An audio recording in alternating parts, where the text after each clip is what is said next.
Sa kaugnay na balita, nagkasagutan sina Surigao del Sur 2nd District Representative Johnny Pimentel at dating DepEd Undersecretary Epimaco Densing sa pagdinig ng Kamara. Ito'y matapos akusahan ng kongresista ang dating opisyal na humihingi ng komisyon sa pagpapatayo ng mga school building sa bansa. Ang iba pang detalye sa ulat ni Arnold Herrera. Well, first of all, it's a blatant lie asking for commission. And that's the very reason I'm process-oriented. Sasabihin mo, Mr. Chair, Process-oriented po ako, Mr. ang mga Chair. congressmen, gusto mo mag-executive session tayo, ipapakita ko sa iyo mga congressmen. Sige, wala akong nakausap.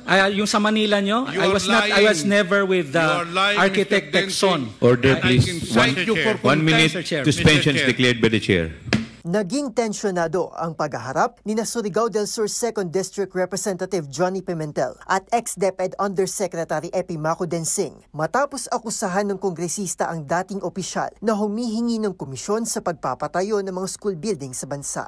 Sa ikatlong pagdinig kahapon ng Committee on Good Government and Public Accountability, matapang na ibinunyag ni Pimentel na maging siya mismo ay sinubukang biktimahin ng umano'y kabulustugan ni Densing. Sabi ko kanina, Mr. Chair, the 180 million pesos was already included in the National Expenditure Program. But upon bidding, it was recalled. But prior to the bidding, this Mr. Greg Murillo, who's a close friend of Mr. Densing, called me. Sir,